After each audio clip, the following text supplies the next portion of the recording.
Christmas is a time for stories. All kinds of stories. They range all the way from the silly and fun, frivolous stories about magical snowmen with enchanted hats, about strange green creatures who try to undo the holiday, all the way to the very serious stories we share with one another as we write Christmas letters and tell stories about our lives. And of course the story of Christmas itself that changes our lives, that changes the world. Christmas is a time when we tell these stories. Stories we know to be silly and fun, and stories that are so true we stake our lives on them. The story I have to tell you is not the frivolous sort, but it may not be the true and serious sort either. The story I have for you falls somewhere in between. The fact is, this story is so old, it's hard to tell how much of it is true. But it is a Christmas story. At least, I believe it's a Christmas story. Even that's hard to identify. The names are what connect this story to Christmas. So whether it's true or not, whether it's really a Christmas story or not, I'll leave that to you. Let me tell you the tale as it has come to me.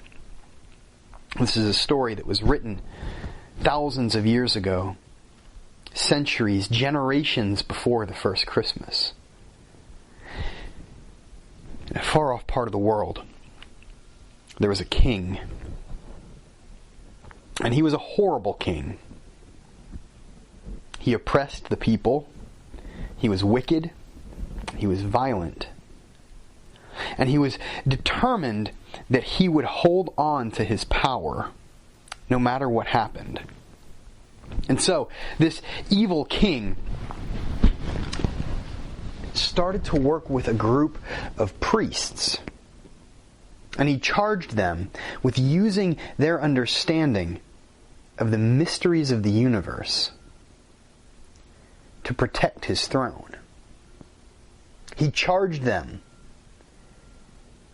with predicting threats to the nation, with interpreting signs and dreams. And they did their best to protect their king, to guard their nation. But eventually, they failed. When the invaders came, the king, knowing that his time was at an end, he executed as many of the priests as he could before the invaders stormed the castle. Now, he was unsuccessful in eliminating all of the priests, and those who remained were taken as spoils of war. They were taken as slaves by the invaders. And so these priests, these strange sorcerers, were oppressed by yet another king. This time, it was a king who had taken them in battle. And they were used as slaves, as servants. They were once again instructed to use their understanding of the world around them, their mystical abilities, to serve the throne. And they did everything they could to serve their king. And for a short time, it wasn't so bad. They had peace, but not freedom. And as the generations passed, one ruler gave way to another. And eventually they found themselves again under an oppressive and evil king. And these sorcerers longed for the day when they would be set free. when they could enjoy both peace and freedom. They looked to the heavens. They prayed for someone who would set them free. And then they saw an opportunity. The king was killed.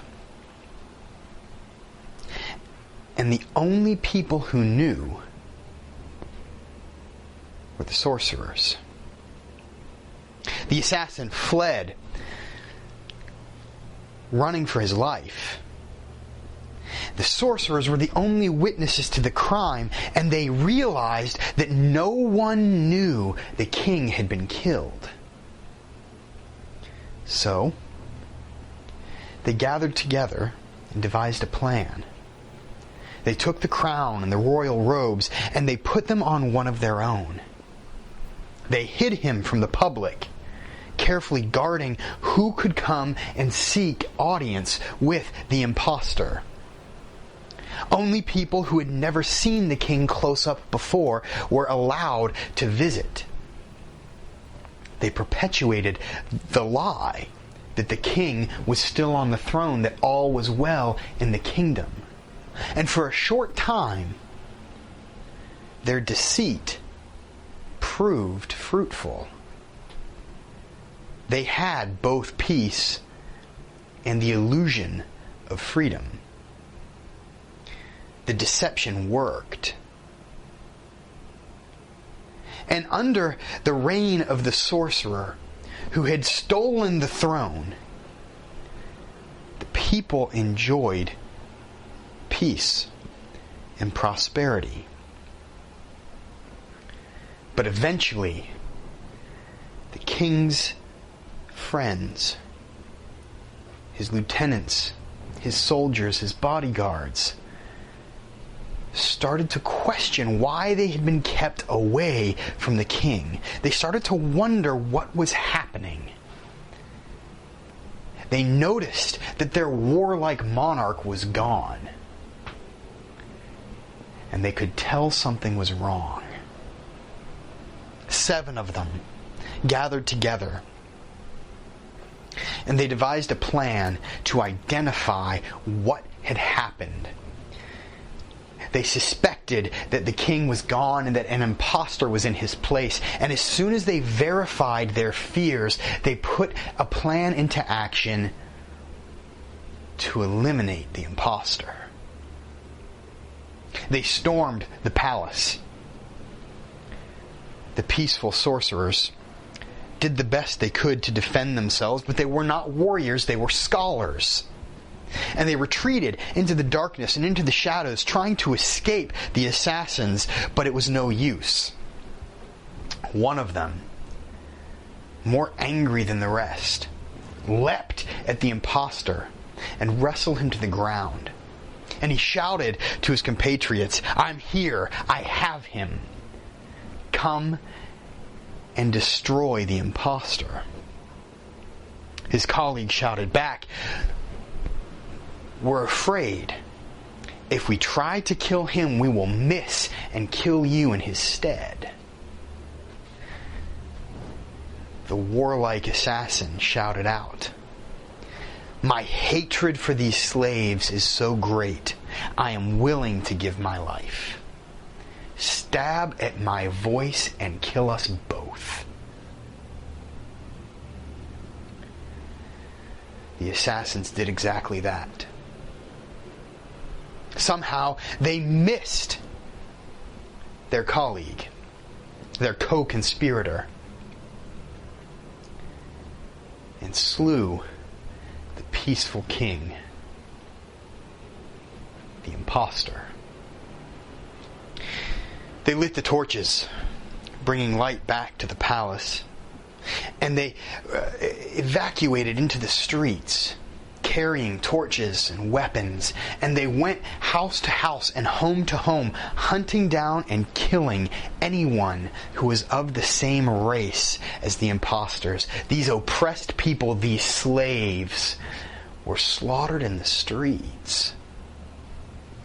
They were only saved by nightfall when they returned again to the darkness and the shadows.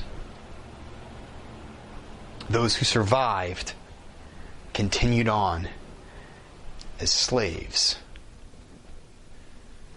forced to use their knowledge, their wisdom, in service of a throne that had tried to eradicate them. And they prayed for peace. Freedom had become a myth, a story they couldn't tell if it was true or false. Buried so deeply in the past they couldn't remember it. And these oppressed people longed for someone who would set them free, who would lead them out of the darkness. And one day, they looked to the sky and they cried to the heavens for help. And that's when it changed. They saw a star, a tiny light piercing the darkness. And these sorcerers, these scholars, these Magi followed the star to find the one who would bring them peace. But they didn't find another wicked king. That's where they looked first. They went to the palace of Herod. And it was the wrong place. The one who would set them free was not a warrior. He was not a king. He was not a conqueror. He was not a tyrant. He was an infant. He was truly a prince of peace. They worshipped him. They gave him gifts. And then they received the gift they had longed for centuries. They were set free. And they vanished from the pages of history. In peace and in freedom. I have no idea how much of the story is true. All I can tell you is that it's very old. That the same Magi Herodotus tells us about as the slaves to the Persians and the Medes and the Assyrians, the same Magi appear again, that same word, bringing their gifts to the Christ child. Christmas is a time for stories. Some of them we know to be true, some of them we know to be silly. This one, well, decide for yourself.